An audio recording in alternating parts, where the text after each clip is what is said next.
请收听《翻身乱世：流亡藏人口述录》，唐丹红与桑杰家合著，台湾学域出版社授权，西藏之声制作，端云播讲。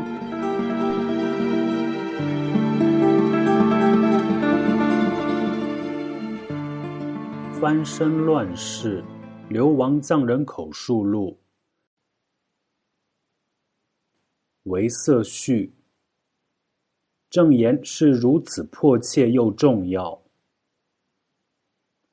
2010年夏天，旅居以色列的汉人作家唐丹红与流亡藏人作家桑杰家合作，在印度达兰萨拉、贝日、达兰豪斯、芒高特等流亡藏人定居点采访了10多位流亡老人，整理成《翻身乱世：流亡藏人口述录》。这本书与其说收集的是11位藏人的故事，更应该说记录的是11位藏人的证言。因为是证言，所以需要这样的说明。时间分2种，记录时间为2010年，但人物讲述的是上世纪1950年代及前后。地点分2种，记录地点位于印度流亡藏人社区，但人物讲述地点包括图伯特诸多地区，主要为康区、安多农区和果洛木区及卫藏。人物采访者是汉人作家唐丹红，我结识20年的好友，以及流亡藏人作家桑杰家担任翻译和注释。受访者即11位原籍为康、安多和卫藏的藏人，但如今身份都是流亡者，且已年迈，如今已有3人过世。事件，是的，事件却不是简单的事件，因为关涉家园的被占领与抗争，关涉信仰的被践踏与捍卫，关涉生命的被屠戮与反抗，关涉历史的被改写与修正，关涉真相的被代言与证言等等。前些日子，我读了新晋出版的中文译著《谁在我呼喊时？20世纪的见证文学》，作者是法国作家克洛德·穆沙。而见证文学，如译序介绍，指的是那些亲身遭受过浩劫性历史事件的人，作为幸存者，以自己的经历为内核写出的日记、回忆录、报告文学、自传体小说、诗歌等作品。对照《翻身乱世：流亡藏人口述录》，后者是口述录而非见证文学，却具有同样的意义。这是因为这本口述录与其他口述录不同，完全没有记录者的声音，从头至尾都是11位亲身遭受过浩劫性历史事件的藏人声音，如同11份自传。恰在于记录者唐丹红与桑杰家忠实录制、忠实再现，使得这本口述录成为事实上的见证文学。克罗德·穆沙写道，这个世纪最重大惨烈的历史事件都与国家暴力有关。在这个背景下，所谓见证就是将有组织、大规模的政治暴力如何发生这回事，从亲历者的角度诉说出来。从根底上说，见证者是一个余生者，因为他经历的那场暴力本应将他吞没，或起码是剥夺他的话语，使他悄无声息地自消自灭。而见证的语言也自然就是一种劫后的语言，本应不存在，然而存在着。可是群体性历史事件的集体记忆，无论其群体性有多高，总面临着一种危险，被遗忘，就像他们根本没有发生过一样。而权力尤其是集权或殖民集权，使得这种遗忘有组织、有目的的进行，而且在事发时就已开始。这是一种由国家机器维持着的消失。对于它，社会只能缄口不语，用一种默认甚至默契加以包裹。因此，过去的重现必须靠斗争才能获得，凭借自己强大的愿望，凭借词汇的力量，一个人可以抵消极权主义所组织的遗忘，对过去的事件做出真实而有效的见证。11位藏人用藏语讲述的证言被翻译为中文，来抵抗强权强迫下的遗忘，从而对这半个世纪以来在图伯特发生的世事反转或时事反转做出了真实而有效的见证。关于翻身乱世流亡藏人口述录，丹红在给我的邮件中写道，之所以产生采访这些流亡者的念头，是因为想越过所有代言者，无论是善意的还是假冒的代言人，直接听听藏人亲历者怎么说。很庆幸我这么做了，更庆幸有桑杰搭档。我们寻找的标准很简单，亲历了时事反转的一代。在达兰萨拉，有几位常常接受媒体采访的亲历人士，因他们的故事已被广为所知，而被我回避了。虽然这广为所知其实不过是有一些不同语种的出版物或专题报道，而且在中文世界远远不是广为所知。这11位受访者散居在印度的几个西藏流亡者社区，多数来自康区，有的有名，有的无闻。后者桑杰费了些周折才找到他们，他们毫无准备，有的愿意说，有的经桑杰央劝才开口。在整理访谈文字过程中，我发现，除了我事先设计的模式化问题，桑杰还追加了一些关键的问题。这些问题只有对具体历史事件和相关事件很熟悉才会有的追问，而我是不会注意的。在他们的叙述中，呈现了另一个自古以来，从来不是中国一部分的自古以来，另一个中央政府噶夏，他们的国家认同是渤，即西藏，从来不是中国。他们没有一个人认为自己是中国的一支少数民族，这种认知不是基于政治立场，而是与生俱来。另一个西藏地里，一片在他们记忆里清晰存在的山河，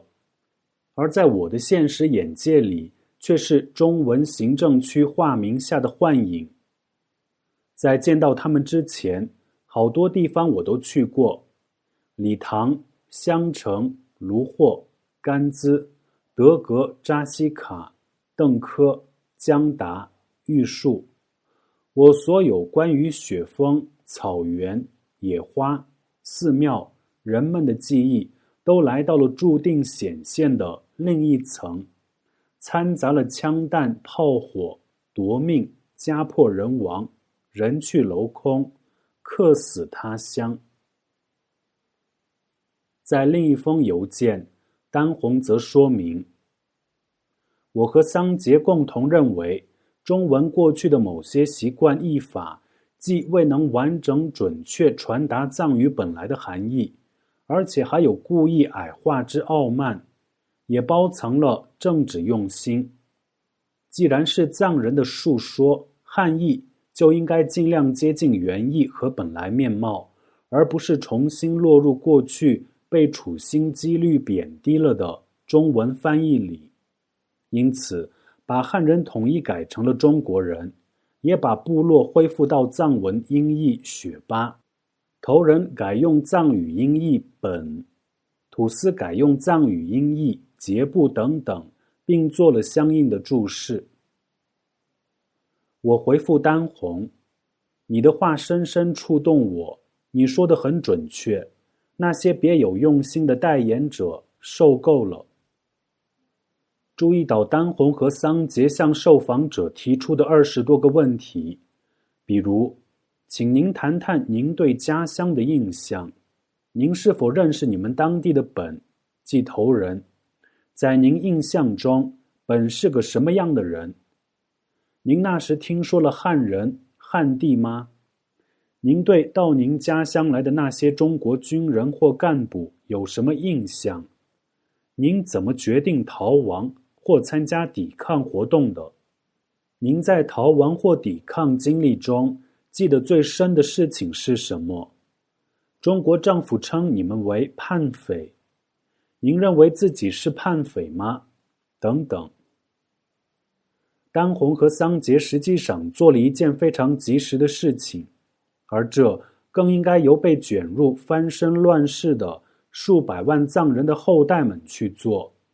应该从每个村子、每个部落、每个宗、每个地区以及每一座寺院做起，去访问、去录音、去摄影、去录影，共同回忆，共同重返已经丧失的国，共同反思何以会走到今天这个地步，共同思考和努力未来的道路。这样，见证就不只是11个人的，而是藏人习惯说的萨亚族600万藏人的，而是当年的牺牲者与余生者以及重生再回来的无数同胞的。也因此，证言是如此迫切又重要。丹红和桑杰采访的11位流亡藏人，包括康7人、安多3人、卫藏1人，即来自缺喀松，传统西藏地理范围的简称，意为多卫康3区。当然，西藏还包括嘉绒、江塘、阿里等地区。所采访的康巴中有3人是德格人，正是我父亲的同乡。这让我在阅读时百感交集，感觉是替我这个德格后人补上了被空白的一课。并且我总是想起另一本重要的见证文学，藏人研究者巴热达瓦才人著述的《谢济雪域》，于2012年由雪域出版社再版时，我在如今已关闭的香港阳光实务周刊撰写了推荐语。谢济雪域是一部关于西藏战败记录之书，依据上百个战败而流亡的藏人暮年口述，披露1950年代席卷全藏地的屠杀与抗争，其真相残酷又悲壮，反倒是奥威尔一句名言的佐证：历史就像不断刮干净重写的羊皮纸。对于从雪域佛土蜕变成动物庄园的西藏，今天已被胜利者改写为解放与新生之甜蜜蜜。作者巴热达瓦才人生长在红旗下，却翻越雪山，成为新一代流亡者。此书是他在1990年代深入流亡西藏各难民定居点所做的记录，口述者多以暴悍离世，却留下西藏当代史上的宝贵见证。而翻身乱世流亡藏人口述录是以个人的声音缓缓道来图伯特悲壮战败之书。这11位口述者，除一位女性当时在逃亡中身为反抗战士的妻子与女儿，其他都是男性，都是当年投身反抗的战士。在他们的讲述中，有对家乡在未被占领前的美好回忆，更有不得不离开家园与亲人后的悲伤怀念。比如，属于安多昂拉地区的落日甲老人说：“我29岁从家里出来，就这样到了印度，现在已经82岁。我看不到我们祖辈生活的家园，自己只能在异国他乡生活。是谁抢占了我的土地，我的家园？是谁抢占了我们的国？我们像小鸟被从巢中赶了出来，横穿了时间中所有的痛苦，从家里到拉萨，从拉萨再到印度，走过了所有的痛苦。属于安多果洛的卓洛老人说，我小时候最喜欢念经祈祷，更喜欢和大人们一起听经祈祷，朝拜神山圣地，还和小孩们一起唱情歌等。如今我虽然这么老了，但每当想起小时候的生活，我都会禁不住流泪。从前受到父母百般疼爱，自由地生活在自己的土地上，家乡水净土净。现在我住在印度德拉顿顿珠林藏人难民定居点，寄居在别人的国家，找水找地，语言不通，食物不是，这就是命运吧。另一位口述者夏克顿云令我难忘，因为他不但与我父亲同乡同龄，都是康区德格人，都生于1937年，更因为我见到他的照片时很惊讶，他与我父亲长相很像，犹如兄弟。我反复读了几遍他的口述。夏克顿云，作为德格公主的非婚生子，13岁第一次去德格城里的德格王宫时，我13岁的父亲参加中共军队离开德格，随军开拔昌都。夏克顿云18岁携父母和妻子逃离家乡德格，以朝圣为名抵达拉萨。我父亲也在拉萨，大概当了解放军少尉。而夏克顿云作为 CIA 培训的泗水六冈护教军骨干，带领7人小组空降西藏境内，组织和培训抵抗之时，我父亲是西藏军区联络部群工处的上尉军官。如果他们当时狭路相遇，同龄同乡，且又容貌相似，却是敌对双方，必须相互为敌，这会是多么不可思议的场景，实在悲哀。无法想象会有怎样的心灵冲撞，却又必须自相残杀。夏克顿云说过这段话：解放军军人曾经驻扎在我们德格的家，我和他们相处得很好，后来他们成为了我们的敌人。如果在加拉班巴，那些我认识的解放军站在我对面的话，我肯定很难向他们开枪。但那时我已经明白，我们有我们藏人的立场和目的，他们已经是我们的敌人。如果你不向他们开枪，他们就会杀死你。所以战场上若遇到他们，我一定会设法杀他们。还有一位口述者老嘎伦居清图登朗杰，他也是德格人，他其实是我表姑的亲戚，而我表姑是我父亲的表妹。居清图登朗杰是我表姑的父亲那边的亲戚，与我父亲好像没有亲戚关系。然而这一点我从来就没有弄清楚过。多年前我问过我当时在世的父亲，但他也不愿意多说，我也就不甚了了。然而到底有没有亲戚关系并不重要。我想说的是，读居清图登朗杰的口述尤其感受复杂。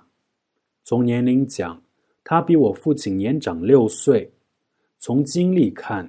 他脱下袈裟成为反抗战士，离开德格去往拉萨及其他藏地战斗时，我父亲作为解放军的一名军官，实际上也在拉萨或其他藏地。虽然他没有上过战场，而是当翻译或做文职工作，但他们相互之间已然是彼此为敌的关系。另外还注意到，居清图登朗杰讲述第一次去拉萨是1955年底，德格开始搞所谓的民主改革，天天开批斗大会，诋毁宗教信仰。他被德格王室派到拉萨，请求嘎夏政府支援武器，但他抵达拉萨时发现，在布达拉宫和大小昭寺都共有上千盏酥油灯，而那些贵族官员们正在大兴土木盖房子，到处都有打夯的歌声。我是专门去拉萨想告诉嘎夏，中国人要民主改革了，要消灭农奴主了，可是没人听。相反，嘎夏的贵族官员们大做买卖，盖新房子，唱歌跳舞，一片歌舞升平。这让我想起藏学家、历史学家词人夏家在《龙在雪域1947年后的西藏》一书中所描述的，当中共军队进入拉萨，为争取爱国上层阶级，用专为西藏重新制造的袁大头银元极其慷慨地购置所需东西，拉萨不少大贵族和商人见钱眼开，认为这是一个大捞一票的好机会，欣欣然又是卖自家大屋，又是卖土地，又是卖存粮，又是卖羊毛，并且很快乐地参加解放军举办的豪华宴会、交易舞会，每个月让仆人去领工资，用马驮回装满口袋的大洋。这样的甜蜜时光实在令人作呕。说实话，西藏的这些孤诈即贵族们，很多都是出卖灵魂、贪得无厌的败家子，当然最后的结局也就活该了。也因此，当时流行拉萨街头的歌谣这样唱：我们宁可要加瓦仁波切，即达赖喇嘛尊者，也不要毛主席；我们宁可要嘎夏，也不要雍勒康，即西藏自治区筹委会；我们宁可要佛教，也不要共产主义；我们宁可要丹松玛米，即藏军，也不要金珠玛米，即解放军；我们宁可要我们的木碗，也不要中国的瓷杯。藏学家艾略特·史柏岭在2012年秋天撰文《死亡统计》。我在我的博客转载中文译文时推介说，这是一篇相当重要的文章，对于历史，对于图伯特，也对于中国，当然更对于人性。这话尤其要对某些刻意罔顾事实、被大屠杀凶手改变人性的所谓学者大声强调。这篇文章写道，在大约1950年到1975年期间，图伯特是否存在群体死亡事件是一个无需争论的问题。发生大屠杀的事实应该是毋庸置疑的，但是发生在图伯特的集体死亡事件在中华人民共和国境内极少被提及，至少在官方层面一直如此，而且即使提到也只是为了否认曾经发生过这样的事件。史柏岭先生之所以撰文，是因为几张拍摄于该年5月的照片，记录了在康囊堑即今青海省玉树藏族自治州囊谦县发现的乱葬坑，白骨成堆，触目惊心。当地藏人揭露，是在1958年被屠杀的僧俗人士的遗骸。于是，过往的一切用这样的乱葬坑发出自己的呐喊，过往的一切不会在乎中国政府是否感觉难堪，而不止一处的乱葬坑佐证了翻身乱世流亡藏人口述录的见证意义。史柏岭先生指出，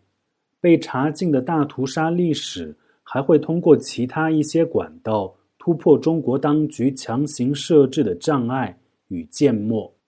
为此列举的事实包括1982年的中国第一份人口调查资料图。在整个图伯特高原普遍存在男女比例失衡，而事实上，唯一能解释这种不平衡的原因，只能是暴力斗争。在整个中华人民共和国，图伯特高原是范围最大的一片突出地，呈现为红色的区域。在这个地区，女性人口数量一直高于男性，而玉树地区正处在这片红色区域。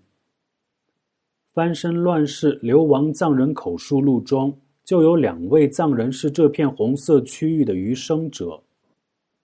史柏林先生还说，归根结底，中国方面掌握的档案记录必须公诸于众。若想了解发生在图伯特的恐怖和残暴行径，仅仅通过直接的个人记述和其他管道的间接资料是不足够的。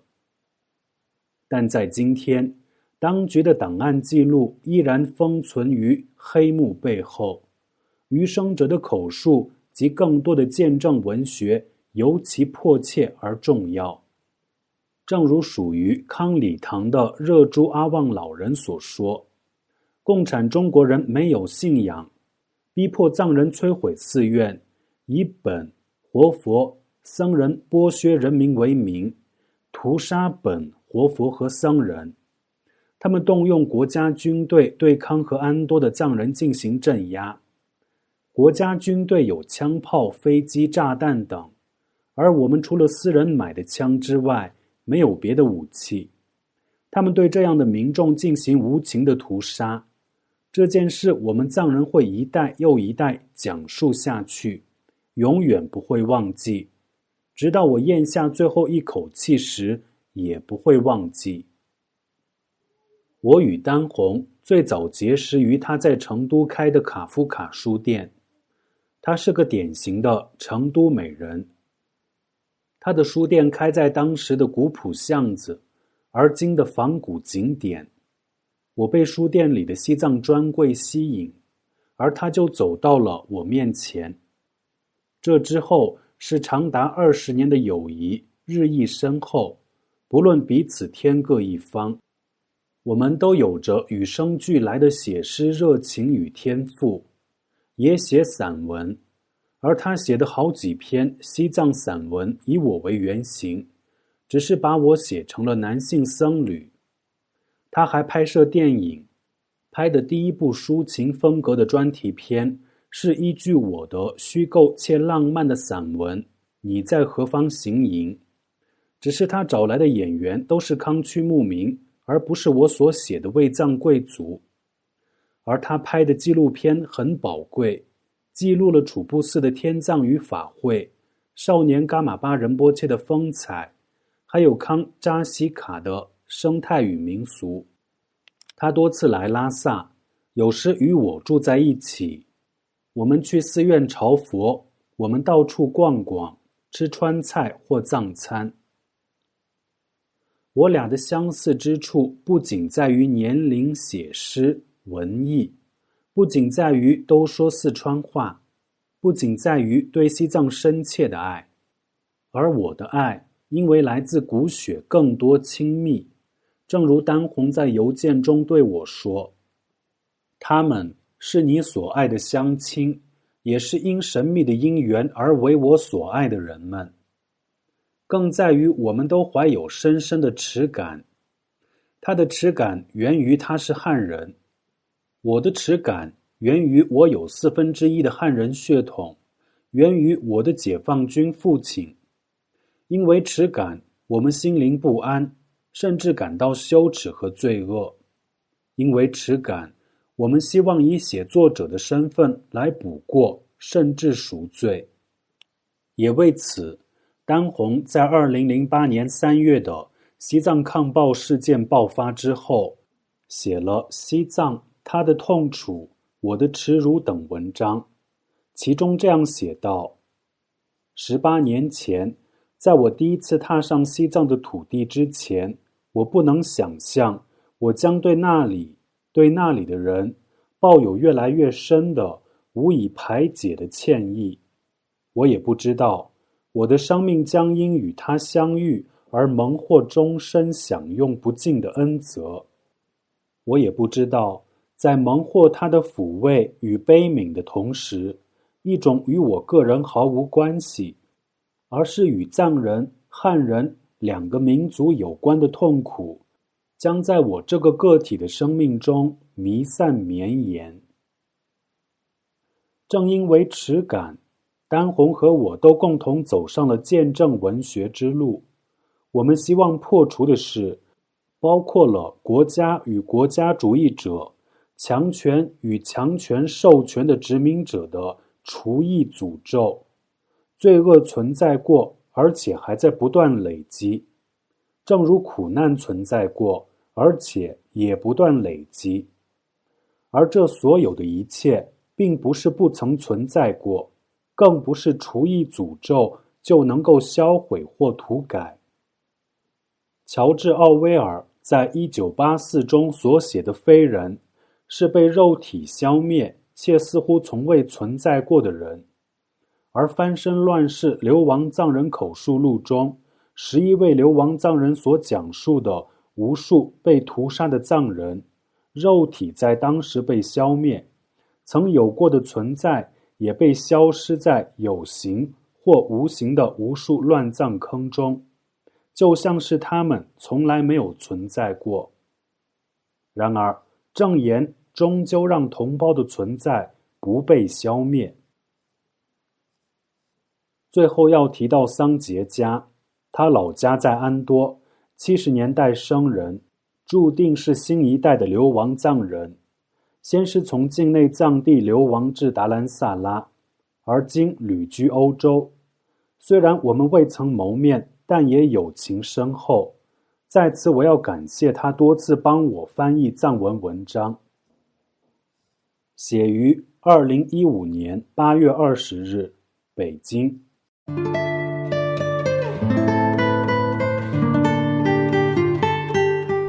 请继续收听《流亡藏人口述录》，唐丹红与桑杰家合著，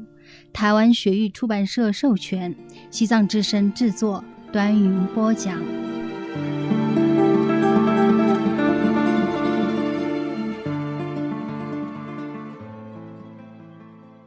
翻身乱世流亡藏人口述录前述，唐丹红。西藏问题，被涂抹的身份和被肢解的地理。每一个人都有关于我是谁，我居于何处，我与哪一族群聚居，谁是我们的最高统治者，我们所生活的疆域是什么样的诸等认知活动，并基于种族、历史、文化、政治、领土等因素的整合，形成国家认同。相应的，每一个人对于我不是谁，我不属于哪一个民族，谁不是我们的最高统治者，我们不是哪国人等等，也因血缘所生活的界域，特别是历史、语言、文化的巨大差异而能清晰辨识。这本口述录的11位诉说者们是西藏人，其中10人的故乡在西藏的康和安多，被中共国行政区划排除在西藏自治区外的川、青、甘、云4省藏区。他们有的生于普通农家牧户，有的生于王臣贵族之家，有的生于地方行政首领之家。他们曾经与血脉相连，说相同语言，有共同文化和共同历史记忆的同胞，在他们称为伯的故国生活了30多年、20多年、10多年不等。他们都亲历并见证了从1949年至1959年西藏的毁灭性巨变。在诉说者的回顾里，再现了人世间千百年来回圈讲述的无休止的似曾相识的浩劫。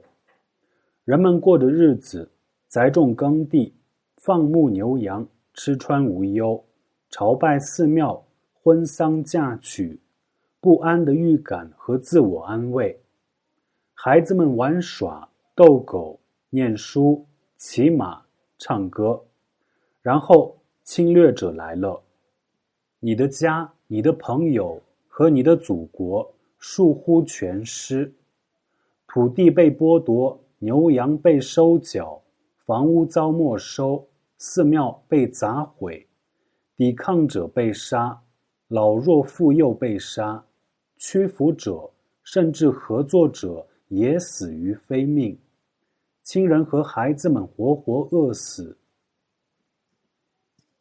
诉说者们经历九死一生，在1959年后流亡到印度，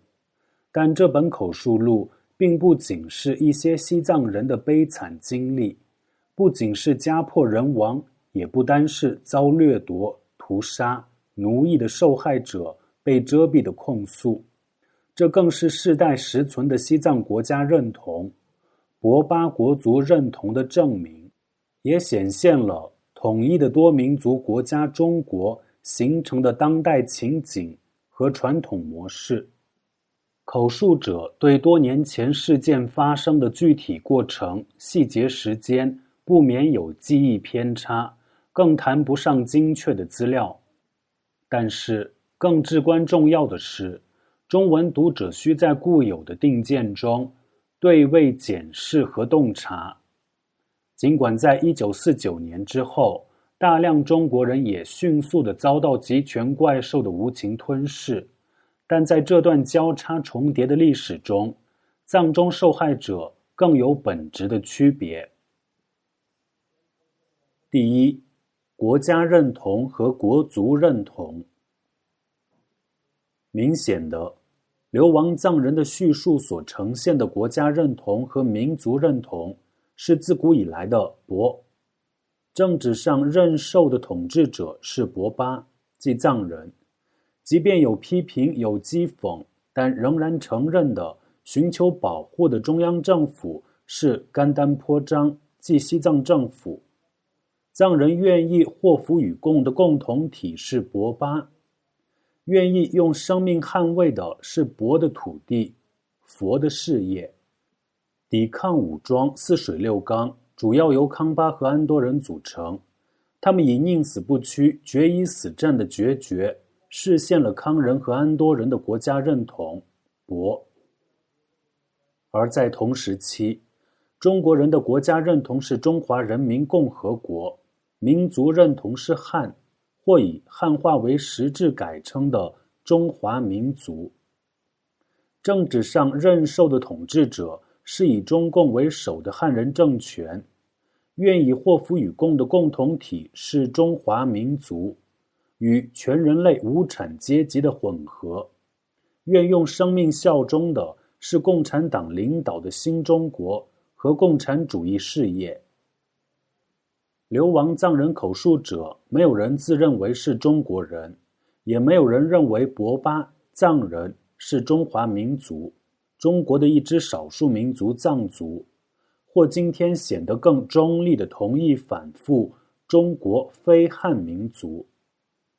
这种辨识并非基于政治立场，而是基于非共同的祖先、世代因袭的记忆之别、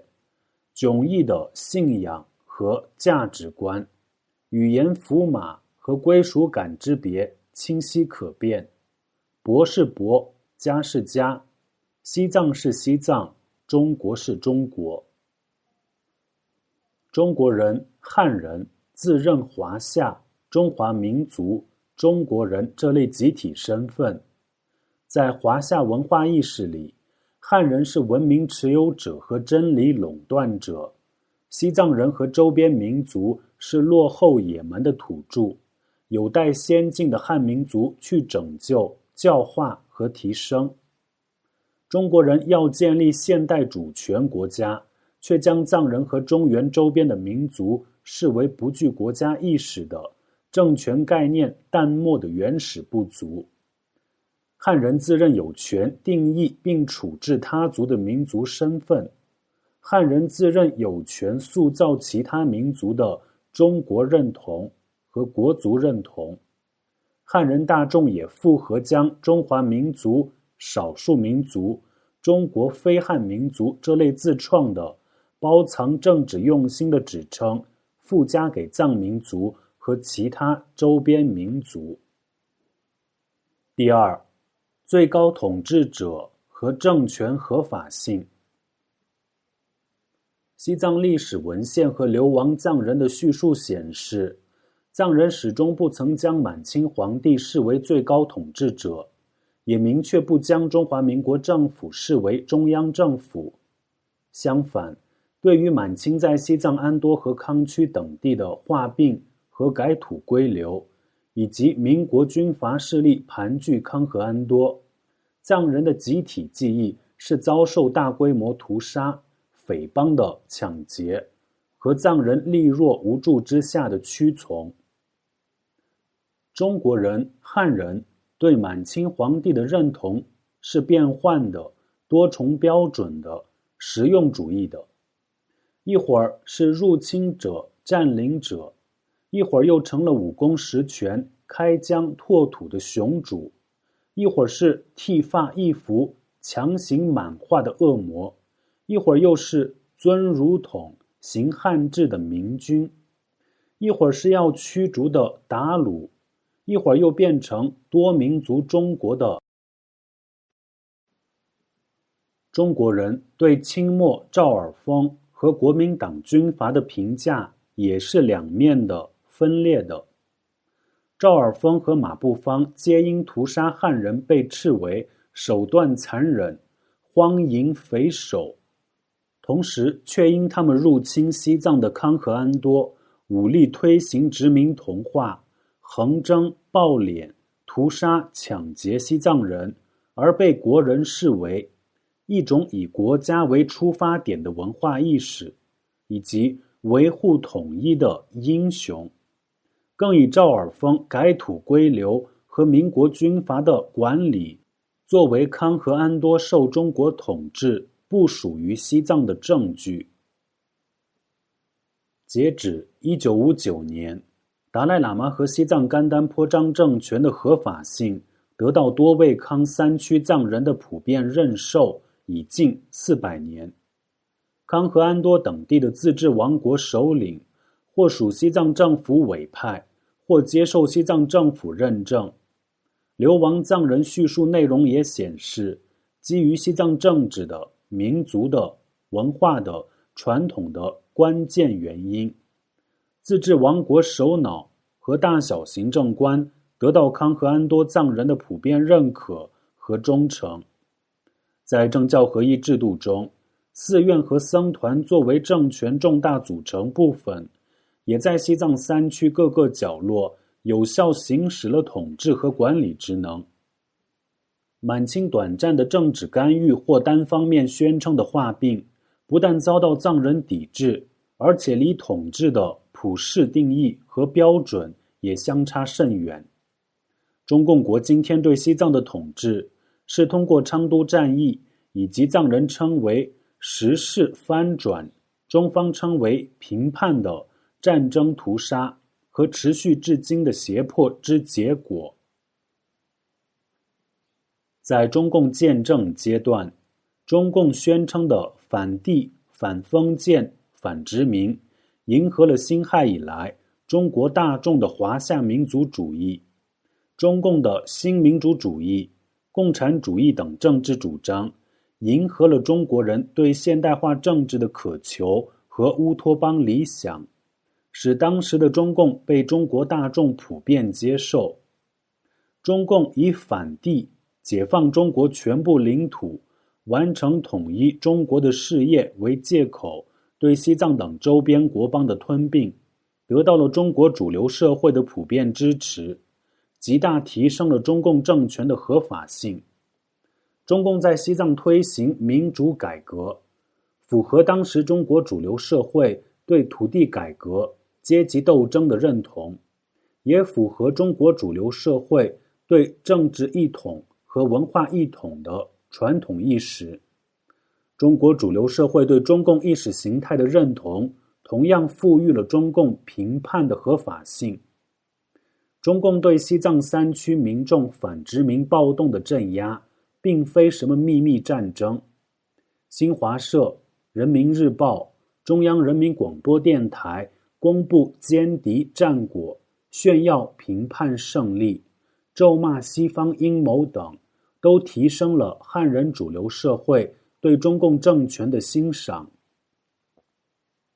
在历经大饥荒、历次政治运动和天安门屠杀后，中共执政合法性在多数中国人心目中丧失，但以维护国家统一、反领土分裂、反恐为理由，大众却能理解和支持中共剥夺他族的自由。重兵维稳强固的是大一统国。第三，领土边界观和大藏区。藏传佛教思想主导西藏政治后，特别是五世达赖喇嘛建立甘丹颇章政权以来，西藏人的领土观念和边界意识大致符合祖辈生存程序、共同历史记忆、共同文化观、藏人政权统治管理的界域，也信守了相关契约。对于祖辈不曾生活过的、没有相同历史观、藏人政权没有统治管理过的异族异质文化的契约外的土地，西藏人承认是别人的，没有领土和主权主张。但是，特别是近100年来，中国人、汉人的领土及边界观却与祖辈生存相同历史观、相同文化、汉人政权统治管理的界域严重不符。中华民国的创立者们最初要驱逐鞑虏，恢复中华。这个中华并不包括藏江蒙的领土和主权。2-3年内，他们却改弦更张，声称要建立五族共和的国家，包括满清帝国地图开疆尚未实际统治的藩属国，继而在西藏的康和安多争夺藏人领土和管辖权。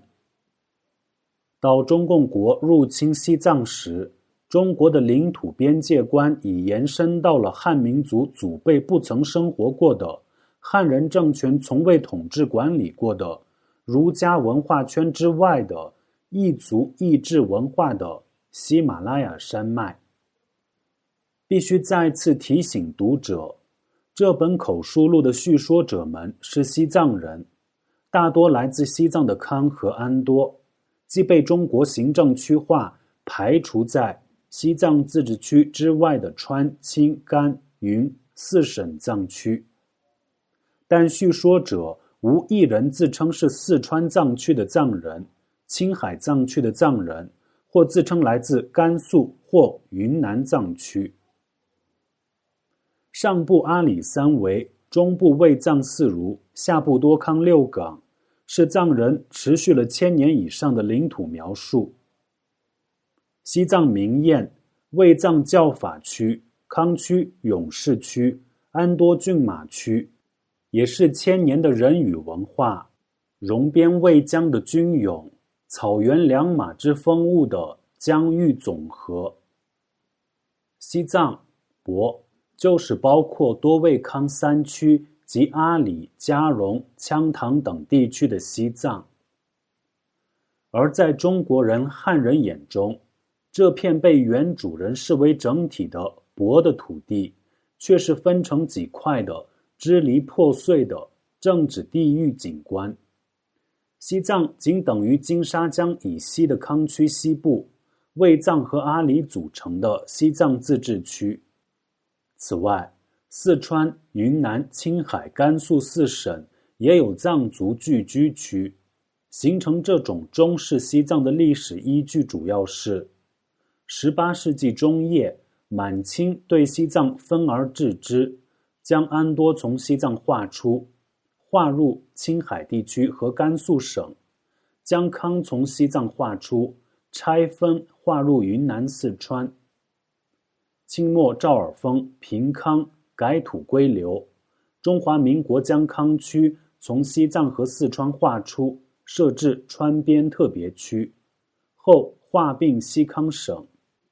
中共国1956年成立西藏自治区筹委会，将安多分割划入青海、甘肃、四川，将康分割划入西藏自治区云南和四川，沿袭至今。主语满清、民国、中共国，谓语分而治之，划出、拆分、划入、划立、平康、改、归、分割、划境。宾语西藏的安多和康。结果补语西藏自治区和周边4省藏区，划来划去，割进割出，这就是中式西藏的历史修辞学。通过反复强调的、重复千遍的西藏自治区和4省藏区，西藏好像真的只是金沙江以西的卫藏阿里那一小块，而周边4省藏区倒仿佛成了藏人从西藏自治区迁延杂居到了中国人的省份境内。其实差不多到满清末年，分割划立也只是满清帝国的独白。满清在当地的控制力随军队进出暴起暴落，统治是羁縻大法，给原本就被藏人认受的藏人首领加一顶满清官帽，而西藏噶夏政府竟在已被划进4省藏区的康和安多委任官员，调动差役，征调军队，镇压暴乱，对外宣传媾和谈判，设额限制入境汉人人数，核准汉回商人入境经商，征税。在西姆拉讨论西藏边界问题时，中国的说法是口头的，拿不出证明在东部西藏由中国管理的记录，而西藏方面拿出56卷政府档，包括税收记录、房屋、官员和争议地区头人的亲册、效忠文书等。这就是后来被机智的中方人士冠以高度自治的划并业绩。辛亥革命一发生，藏军立刻光复失地，将占据康地的清末驻军和满清官吏驱逐了。改土归流仅6年的4省藏区被藏人夺回，也刺激了声称反帝反殖民的中华民族主义者。民国人居然从藏人收复康区找到了失地的受害感，迫于民意和利用民意，南京中央与西南军阀都巧妙地运用巩固边防、促进五族共和和解决汉藏危机等政治语言，为自己的立场寻求更多的正当性，为各自的势力获取最大的军事与政治利益。在进行了前后3次历时20余年的失地争夺战争，浩淌巨万，而人民之损失、官兵之伤亡更无论议之后，中华民国终于划并了一个西康省。对这场国家级军事冲突、战争、谈判、藏中临时条约、藏英中3方临时协定、临时停战协定、临时停战线、外交努力、德化劝说，以及为了主权收编贪婪残暴的军阀武装，中方竟好意思说成了好似2省之间的康藏纠纷。同志们，200年来真正固定了西藏自治区和周边4省藏区划并大业的，是中华人民共和国缔造者，一度被3呼万岁的中国共产党。西藏流亡政府提出的中间道路的主张，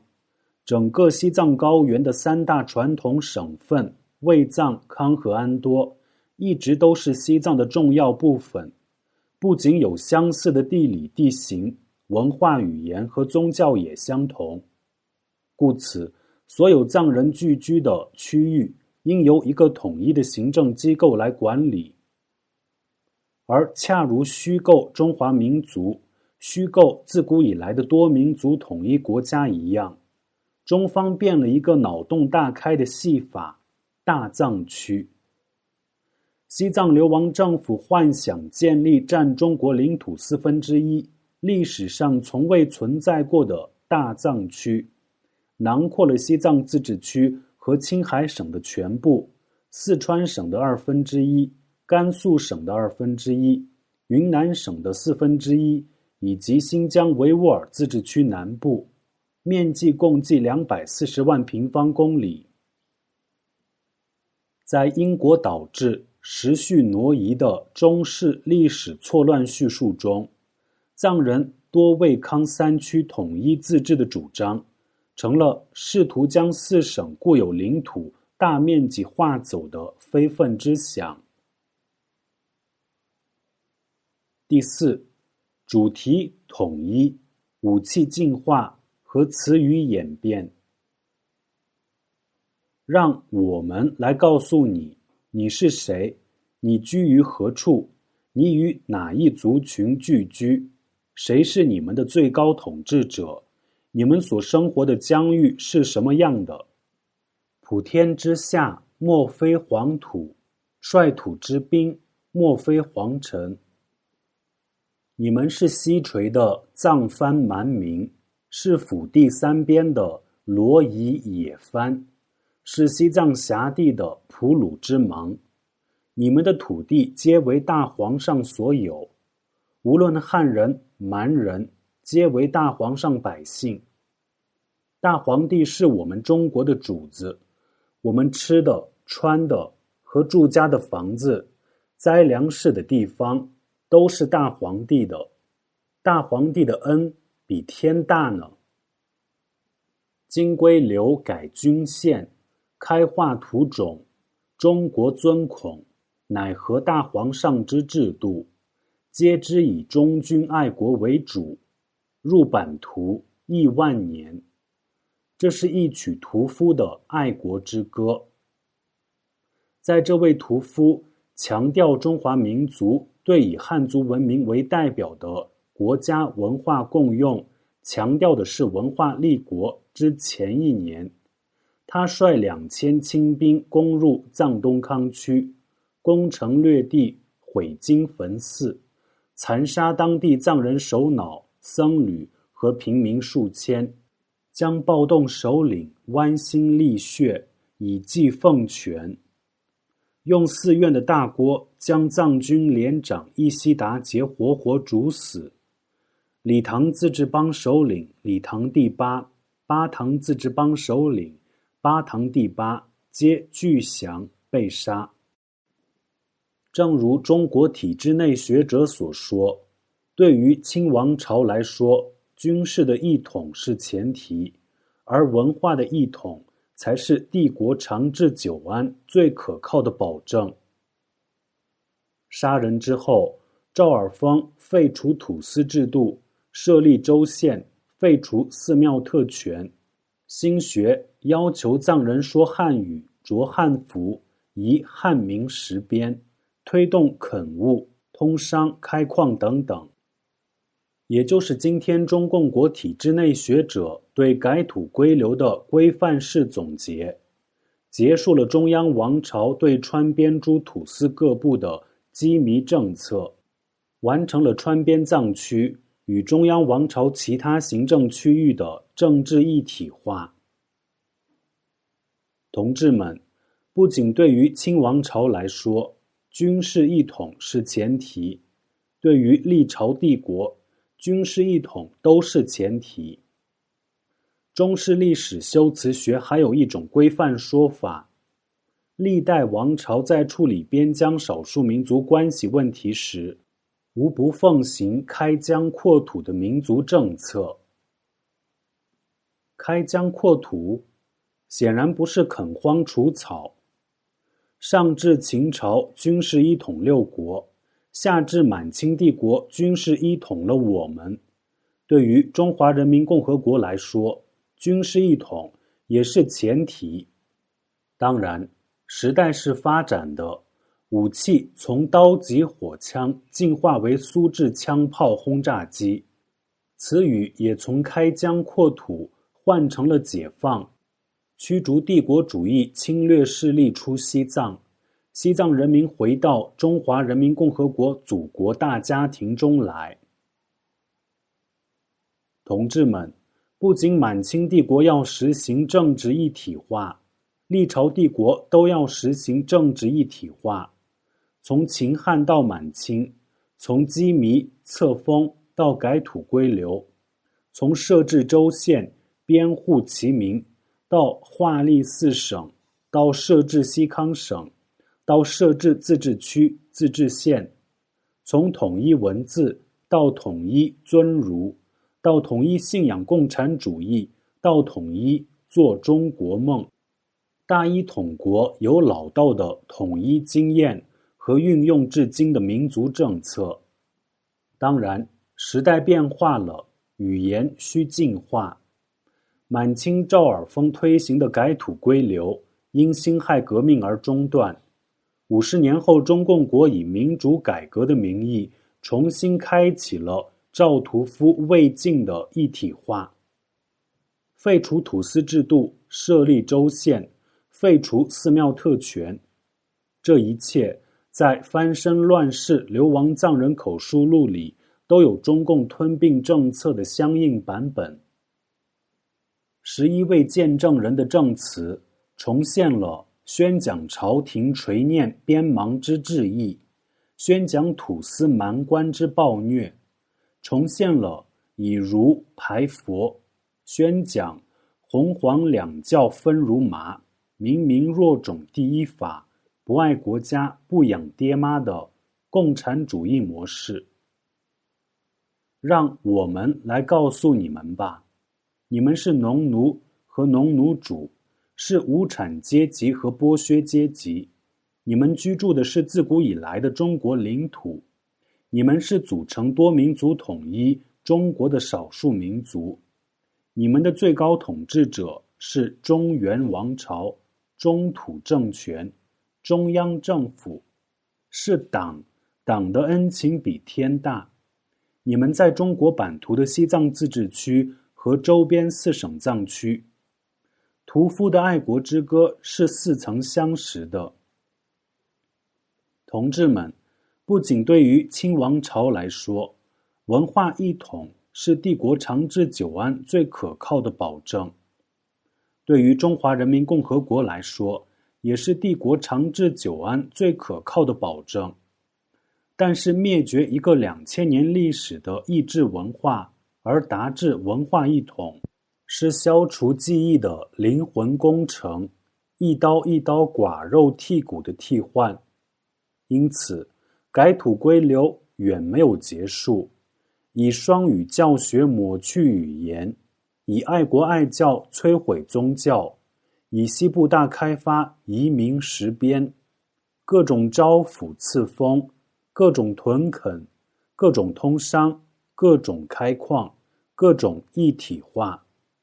或者说，民主改革还在当代轮回，更狡猾，更贪婪，更麻醉，更集体智慧，武器更先进，兵种更齐全。让我们来告诉你们，你们是幸福的，独享优惠不知好歹的少数民族，你们是分裂分子和恐怖分子，你们所生活的疆域是我们的，我们是千千万万个中央政府，我们是千千万万个大皇上，我们是千千万万的赵尔丰，我们是千千万万个老大哥，我们真诚理想的，各怀心思的，以五花八门的形式参与了改土归流和民主改革。尽管我们大多命如蝼蚁，运同炮灰。翻身乱世流亡藏人口述录11位亲历者的回顾，不但重现了大一统国历朝历代开疆扩土的令人发指，侵略者来了，无望的抵抗，灭绝的村庄，轰炸四散奔逃的妇孺，婴幼儿肝脑涂地、监狱残忍的苦役，也见证了不为共产主义所诱惑的灵魂，拒绝加入理想国的勇敢战斗，见证了抵抗者对极权怪兽的敏锐觉察和极度蔑视，以及是的，泗水六钢的将士们和其他抵抗勇士们战败了。书之外，恐惧、无望、缄默、麻醉、改写、替换，埋葬你丰富的思想和缤纷的世界，哀悼、遗忘，直至融入这单一、这匮乏，融入大一统国。也许江山永固是对我们最真诚的回报与诅咒。2015年8月26日。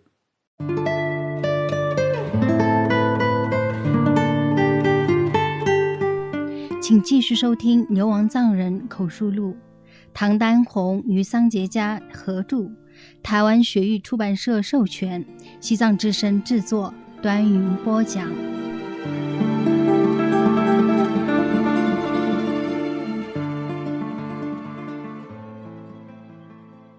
还原历史，从恢复命名开始。翻身乱世流亡藏人口述录译者感言，桑杰家。一，小时候睡在母亲怀中，经常听到抗中战争、中国人的大屠杀、翻身乱世这样具有特殊意义的藏文词汇。长大后进入学校，所学的课本和书上，这些词汇从未出现。到了大学也没有见到这些词汇。这些词产生于中国入侵西藏以及其后的一段时期，是雪域西藏真正主人的真实记忆，是历史的伤痕。但是我们不能有真实记忆，我们的伤痕被占领者所选择的词汇遮蔽了。与唐丹红女士一起采访流亡藏人时，每一位受访者都会谈到曲洛。我在现场翻译中一直翻译不出来这个词，因为我找不到能与曲洛相对应的中文词。这个词词典里不存在，有关西藏的中文书籍或中文译注里也没有。但这个词确确实实存在于我们藏人的话语中。因此，每当受访者说到曲洛，我只能根据事件所处的具体情景，以及中文的入侵、反抗、起义代之，虽然明知意思相差甚远。在以色列和唐丹红女士翻译《流亡藏人口述录》期间，有关媒体报道了台湾出版那年事实翻转一个西藏人的童年回忆的消息，书名使我感激万分。事实翻转，这是最接近曲洛原意的中文翻译，包含人事和时空被强力颠覆的灾变和混乱。事实翻转，这才是藏人自己的话。在我们的采访中，每一个受访者都谈及的曲洛，指的就是入侵、反抗、起义这段特殊的西藏历史时期，天地反复，善恶颠倒，命运逆转，一切的一切都翻转，指的就是事实翻转。二，翻译过程中遇到受访者提及的地名，丹红总是问中文叫什么，而对于我来说，受访者所说的地名是西藏人自己命名的地方，也就是曲洛事实翻转以前在藏语中已存在千百年的地名。如今不过60年，这些藏语地名不但很多已被中文扫除了地名录，而且西藏的传统地域也被中共行政区划割得四分五裂。例如，受访者所说的果洛，指的是西藏安多的康塞、康干、贡麻仓三大自治邦和一些较小的自治区，横跨现中共行政区划的青海和四川，辽阔有10万多平方公里。而中共官方和中文所指的果洛，仅仅是位于中华人民共和国青海省东南部下辖的果洛自治州。再例如，受访者所说的德格，包括现中共行政区划四川的德格县、邓科、石曲、白玉、同蒲5个县和西藏自治区的公觉、青海的达日等县的部分地区，是西藏康区较大的自治王国。而今天中共官方和中文所指的德格，仅仅是隶属四川省甘孜藏族自治州，位于甘孜藏族自治州西北部的德格县。正如受访者末代德格王的大臣之子菊青图登朗杰所见证的，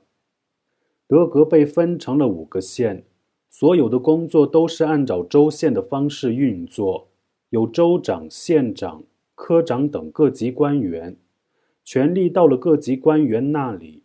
藏人的每个个人就自然属于各州县管辖，德格王国的王权就空了，德格王国就不存在了。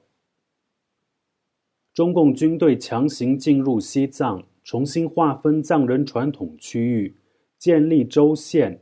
实际是一种分解原有政体、分化剥夺西藏3区各级首领管辖权的手段。同样的，藏人地理观里的色达、理塘、章古、江达等等，都与中共行政区划里的同名地方有着性质与范围的巨大区别。也就是说，我翻译成中文的地名，比如囊谦或理塘，与中文思维里的囊谦、理塘都有极大差别。如果不做补充说明和解释，丹红按照中国行政区划理解的，就是一个被削减了的、被替换了的概念。在经过对地名的纠结和努力寻找对应中文名称后，丹红说，以前特别想弄清楚那些地名到底是今天的什么地方，现在我放弃了，因为那些陌生的地名呈现了一个藏语世界里仍然存在的藏人记忆里的西藏，那才是真正的原风原样的西藏。的确，那是事实翻转以前我们原风原样的西藏，60多年前的西藏。3. 正如丹红所意识到的，除了地名的范围和性质被强权肆意改变了，还有一些习惯和固定的中译词汇，比如土司、头人、部落，让我们堕入了意义的陷阱。西藏康区有数个臣属于西藏政府的自治王国，藏人称王国的最高政治领袖为杰布。在藏语中，杰布意思是王，王国之王。杰布的产生有多种方式，通常受历朝历代西藏政府任命、册封、世袭担任。例如，德格杰布，即德格王，这是德格庶民对德格地区政治领袖的称呼，至今如此。德格杰布祖源具有非常特殊的地位，据称是藏人家喻户晓的吐蕃帝国时期雄才大略的世家噶氏后代。在吐蕃帝国时期，噶氏家族最有名的噶东赞玉松与赞普松赞干布是同代人，曾辅佐3朝国政。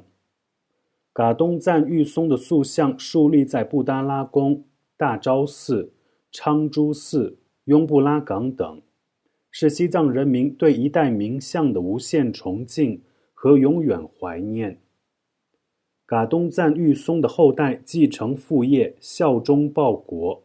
率大军镇守吐蕃和唐朝边界地区，是为德格节部的渊源。这一特殊的身世受到了辖地民众的尊重，加之后来历代德格节部的努力经营，不仅取得德格庶民的尊敬和认同，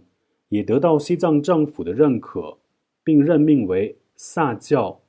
亦即德格自治王。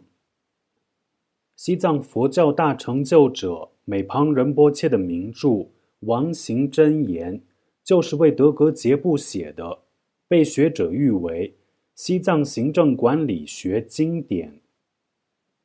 另如囊谦节部，源自西藏萨迦王朝授以护持当地拔荣噶举的地方领袖囊所谦波之官职，简称囊谦，准其管辖6大雪巴，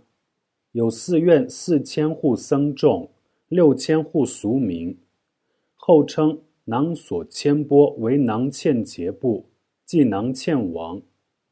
历任囊谦王位继承人都前往了拉萨，获得拉萨中央政府的承认。西藏政府每次都给予了册封和准予继承王位的诏书。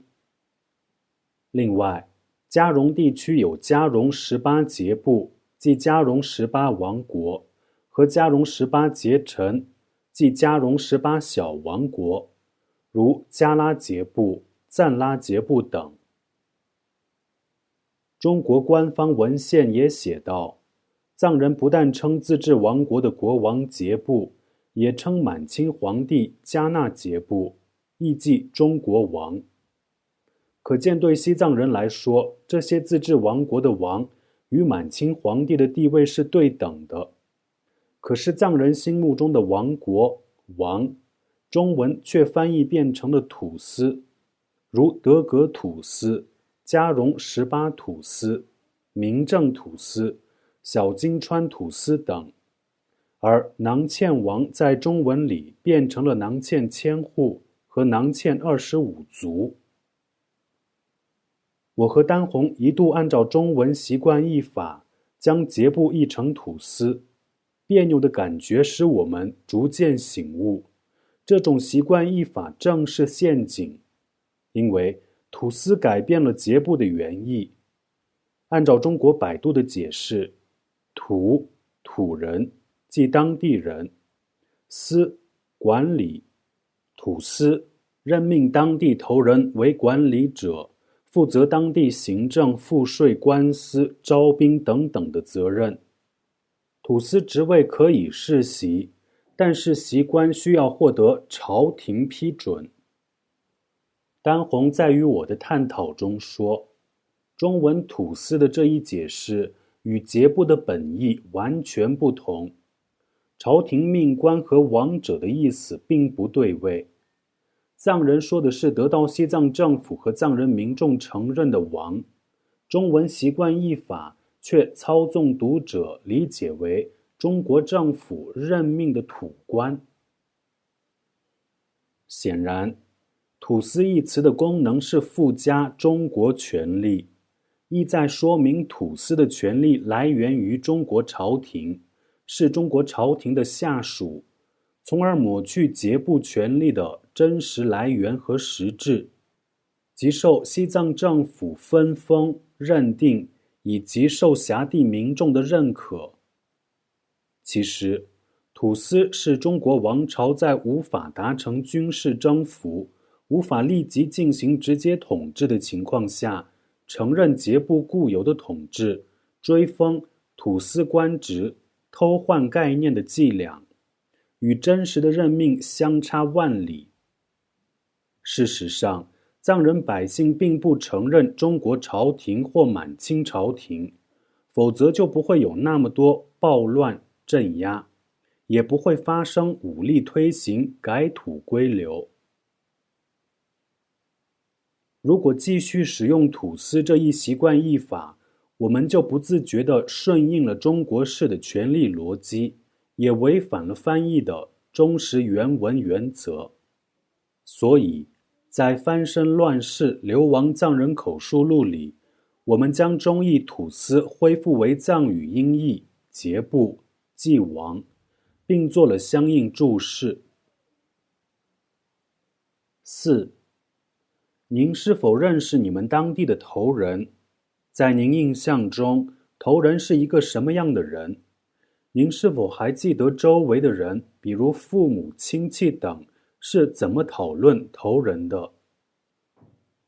这是丹红向受访者的提问之一。我翻译成藏语时，头人转换成藏语的本。当然，口述录的每位受访者也都谈到了他们的本。我再对丹红翻译成头人。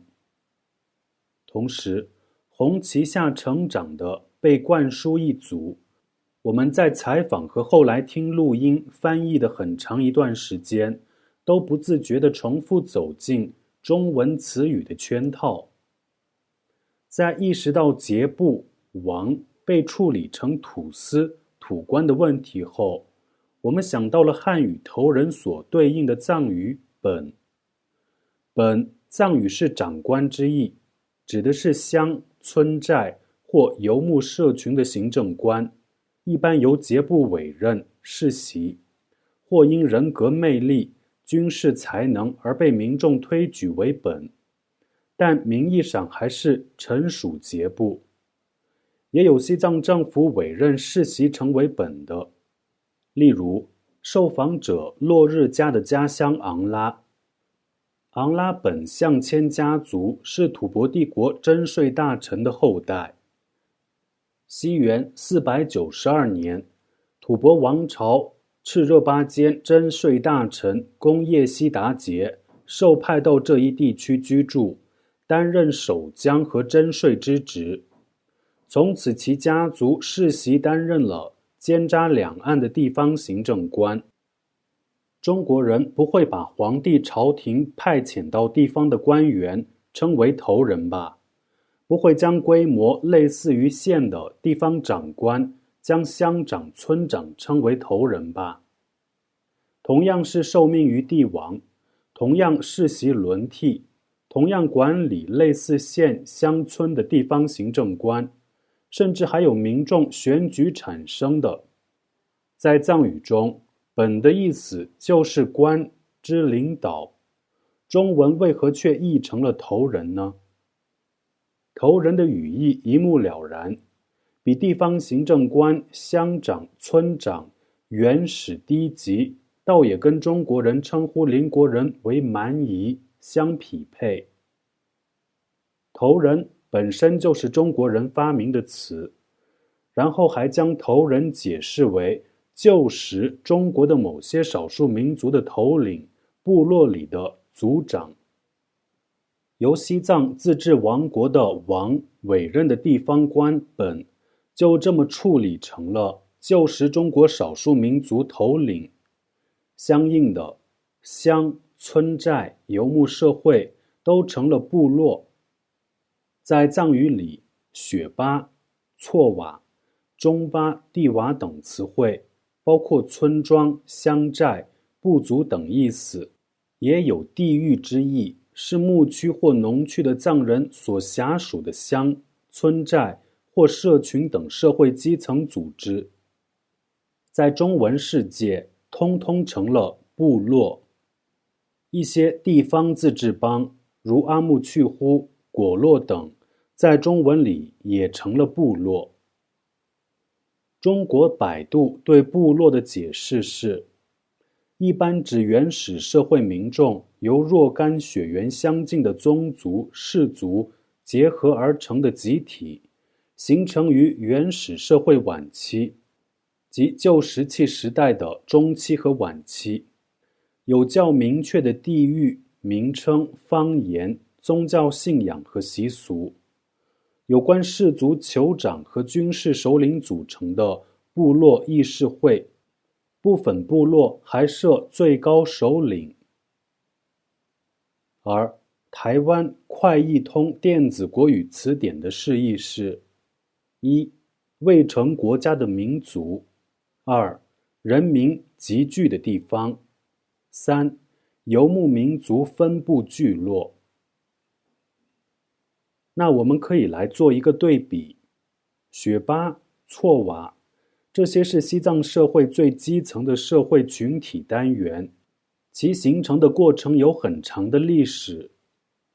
吐蕃帝国从西元255年开始迈向盛世，到第38代赞普赤松德赞到鼎盛时期。吐蕃势力称雄中亚，也曾与中国发生战争、和亲，被中国列为敌国。雪巴、错瓦等是吐蕃帝国时期规划的社会组织的演变。西藏安多与中国接壤的很多地区的雪巴和错瓦，是吐蕃帝国派遣的戎边军事人员与当地原住民混合形成的社会组织。例如，拔热瓦，被中国划入甘肃天柱县和青海海东地区的藏人，自称是来自吐蕃帝国的军队后裔。他们的错瓦和地瓦是从军队组织单位演变而来的。再如达赖喇嘛诞生的村子也是公奔错者之一，即吐蕃军队后裔演变的错瓦，其祖辈是来自西藏中部的军人。由于西藏与蒙古的特殊关系，安多和康很多地区的藏人也有与蒙古人融合。例如康区章古的哲霍康巴，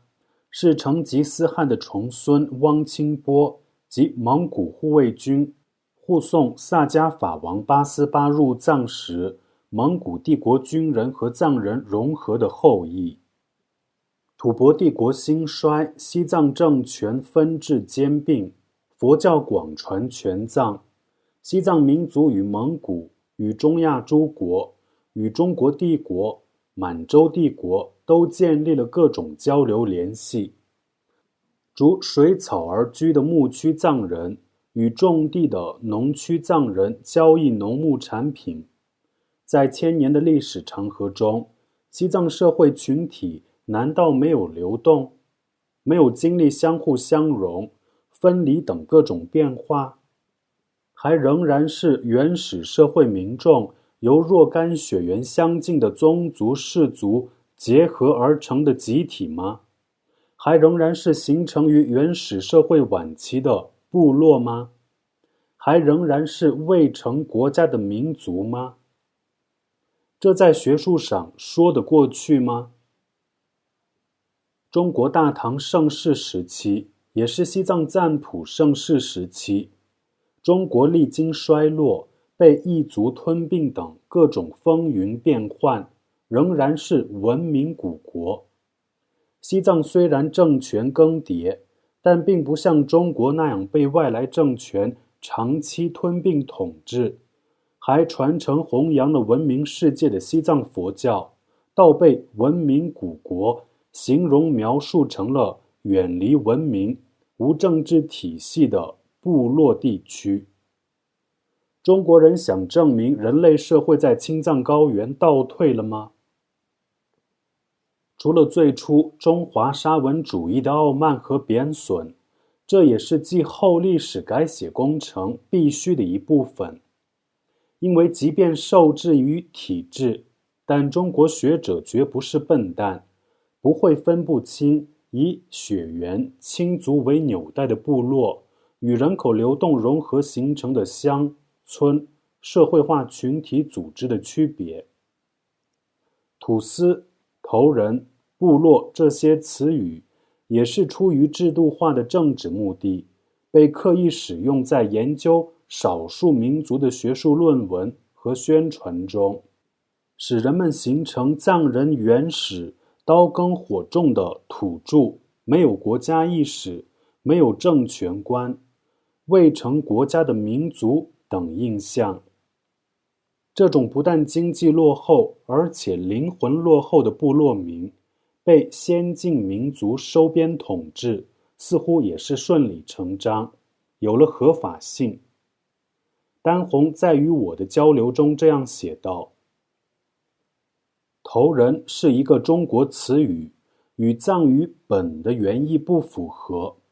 部落无论从学术依据上还是词的本意，也与雪巴、措瓦、中巴、地瓦等名词的原意不符。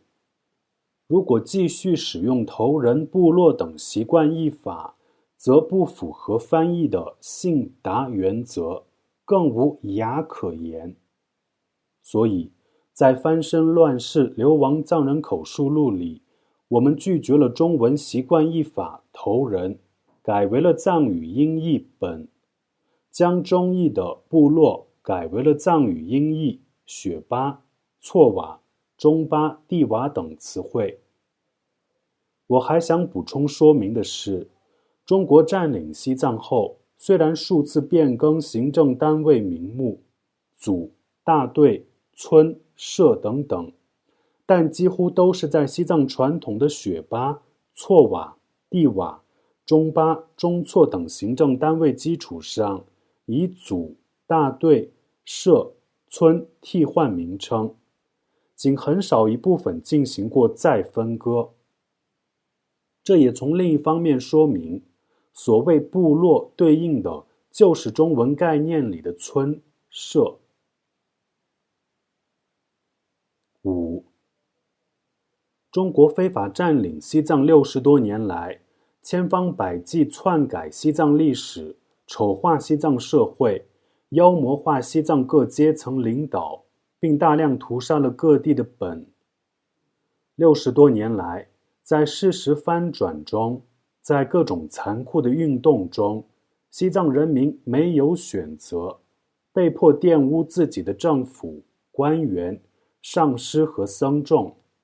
虽然无法公开表达，但藏人至今仍然承认自己的政府，更不用说对上师和僧众的虔诚。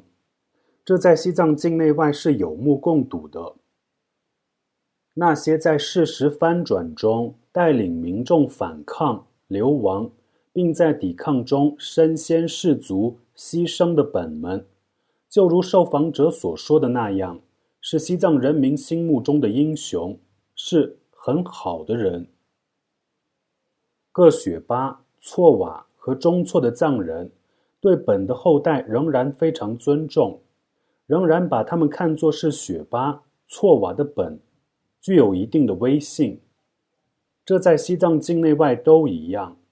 例如流亡到国外的扎武本、芒康普巴本等等，在该地区民众中有着不可取代的地位。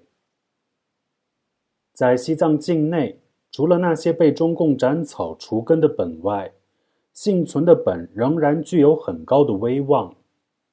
正因如此，很多较大的本又再次被中共吸收到政协里做摆设。一些基层的本在处理雪巴、措瓦的内部纠纷、决策重大事务时，他们的声音都是举足轻重的。尽管中共成立了村委会等基层机构，夺取了本的政治权利，但是在民众心目中，这些本的重要性和威信永远比政府官员大。以我的家乡雪巴为例，我们有7个雪巴，过去由1个本管辖，被中共分割成2个大队，但所有藏人宗教的传统的活动还是按之前的传统，7个雪巴一起举行。本在这些活动中与最高上师地位等同，也就是中共入侵前本的地位。而且原来的本去世后，其晚辈自然继承这一地位，得到民众一致认可。大年初一，所有村民首先给本拜年，离本住家较远地方的民众也一定在大年初一去给本拜年。西藏民间对家乡的赞礼中，也至今保留着上师和本的古有传统地位，因为他们是雪巴、措瓦的灵魂象征。更甚者，很多政府都解决不了的纠纷，常常由本出面解决。例如，雪巴内部出命案后，政府能做的是逮捕凶手、处决，但这不能消除两家人的仇恨、报复心态等问题，甚至会代代相传下去。而如果本出面，以传统的方式协商、辩论，最后做出该道歉的道歉、该赔偿的赔偿，永不可违反的裁决，两个冤家就会从此摒弃前嫌，世代和好，问题得到彻底解决。由此可见，无论中共入侵前的本，还是如今的本，在藏人心目中普遍具有正义、公平、凝聚力的人格魅力。由西藏噶夏直接管理的卫藏政治体系，以及由臣属于西藏噶夏的节部、各级本和僧团组织管理的自治王国和自治邦，这才是被中国占领之前西藏政治体制的实质。这种高度自治的体系也反映了被解放前、被民主改革前西藏所谓黑暗农奴社会政治体制的多元化和自由度。所谓政治西藏、文化西藏的划分，也属东方主义式的想当然解读，与事实不符。而在中文世界里，西藏人的中央政府噶夏被占领者用西藏地方政府取代。西藏的康和安多自治王国被中文矮化为由中国王朝任命的土司头人所统治的部落地区。占领者不但在教科书里清除五世达赖喇嘛统一全藏以来存在了数百年的政治体制和国家主权，而且从语言翻译的细节入手，贬低西藏数千年发展的独特文明，不仅向中国人宣传灌输扭曲的概念，也对藏人，特别是通过汉语教育常年进行洗脑，根除我们的记忆，使很多西藏知识分子也掉进异语的圈套，被动地用土司、头人、部落这些与历史事实不符、充满偏见和傲慢的词汇来阐释自己。可是，用侵略者的不实之言，怎能忠实地表达我们自己呢？因此，揭穿谎言，还原历史，从恢复命名开始。6. 我是一名流亡藏人，我的朋友丹红是一位汉人。我们合作完成这本翻身乱世流亡藏人口述录，对我们两人来说都是一次意义特殊的经历。丹红曾经在西藏长期旅行和生活，对藏人和西藏文化的了解比较深入，对西藏问题的历史知识功底厚实。他的采访深入、仔细和全面，提出的问题切中中心和关键。他除了对事件的完整性和细节要求极高，还对受访者经历的心理感受特别关注。他对口述录的整理和编辑，保留了受访者的表述特色和历史事件呈现的完整性。特别是他以作家和诗人的敏锐触角，对每个翻译的字句都反复与我核对、推敲，确定中译意思的准确。为了留下影像记录，丹红特意自己购买了摄像机，利用他工作的大学暑假2次到印度采访。由于女儿年幼离不开妈妈，丹红的先生也2度带着孩子一起来达兰萨拉居住多日。丹红是个工作狂，白天我们采访数个小时，回旅店后又抓紧翻译录音。好几次为了摄像凌晨3、4点起床，摸黑走在达兰萨拉空荡荡的街道上。还为了采访一位安多前辈，他和我带着他的先生和女儿一起专门飞往印度南方。这些对丹红夫妇也是物质上的一大开销。在翻译录音阶段，为了沟通交流方便，他又邀请我前往以色列住到他家，利用寒假和节假日一起翻译记录。为了赶在我假期结束回达兰萨拉前翻译完，记得好几次到他婆母家用晚餐时，我们都是抱着电脑去，吃饭前的几分钟也没有放过。那时他正怀着第二个孩子，孩子出生后，他在教书写作、照顾子女的同时继续整理。今年年初，台湾学域出版社希望出版采访录，因此我们在各自工作之余，抓紧一切时间整理、校对、查资料、写注释。丹红往往是在深夜孩子睡觉后工作的。在此，我想特意对丹红说，和你一起工作的时光充满快乐。也感谢丹红的丈夫大卫和婆母对我们一直的鼓励和支持。与你合作完成《翻身乱世流亡藏人口述录》，不单是朋友私人友情，更有藏汉真实友谊的意义。2015年9月4日。